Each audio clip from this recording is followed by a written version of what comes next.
We provide you the platform to turn your dreams into reality. Give wings to your aspirations with KR Mangalam University.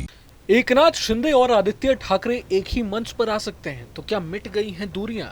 जी हां, इस सवाल का जवाब जानने के लिए वीडियो में अंत तक बने रहिए। असल में महाराजनीति में बीते 3 सालों में एकनाथ शिंदे और उद्धव ठाकरे के गुटों में नदी के 2 पाटों जैसा विभाजन देखने को मिला है। एकनाथ शिंदे ने 2022 में शिवसेना से बगावत की थी और तब से अब तक उद्धव ठाकरे गुट से उनके रिश्तों में कोई सुधार या मधुरता नहीं दिखी है। इस बीच चर्चाएं तेज हैं कि क्या एकनाथ शिंदे और उद्धव ठाकरे के बेटे यानी आदित्य ठाकरे एक मंच पर नजर आएंगे।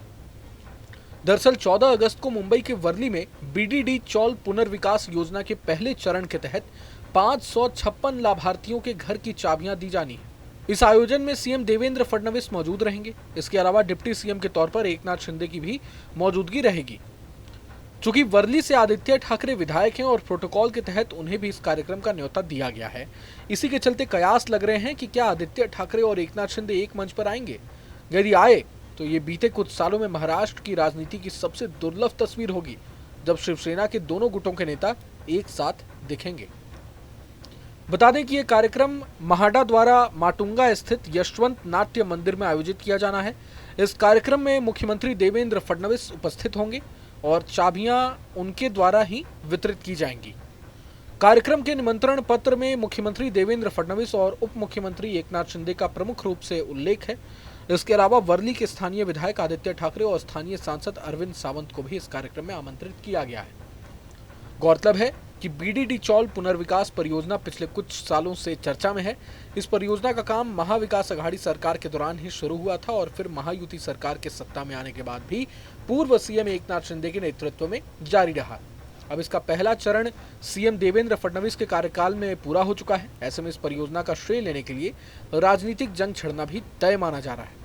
कुल मिलाकर कहा जा रहा है कि 14 अगस्त को होने वाला ये आयोजन सिर्फ चाबियों के वितरण तक ही सीमित नहीं रहेगा, बल्कि राजनीतिक रूप से भी महत्वपूर्ण हो सकता है। दरअसल मुंबई में बॉम्बे डेवलपमेंट डिपार्टमेंट के तहत ब्रिटिश दौर में 1920 से 1925 तक रिहायशी इमारतें तैयार की गई थी।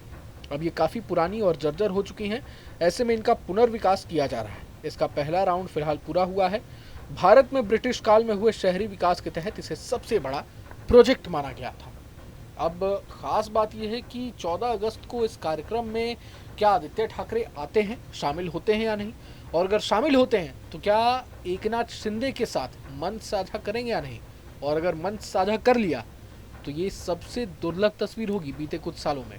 बहरहाल पूरे मामले को लेकर आप क्या कुछ सोचते हैं, हमें कमेंट बॉक्स में जरूर बताएं। अगर आपको ये वीडियो पसंद आया तो लाइक करें और चैनल को जरूर सब्सक्राइब करें। जहां भक्ति है हर शब्द में, कथाओं में छुपे हैं दिव्य रहस्य और ज्योतिष देता है जीवन को दिशा। धर्म से जुड़ी हर बातों को जानने के लिए हमारे चैनल स्तुति को सब्सक्राइब करें। चैनल पर जाने के लिए इस लिंक पर क्लिक करें।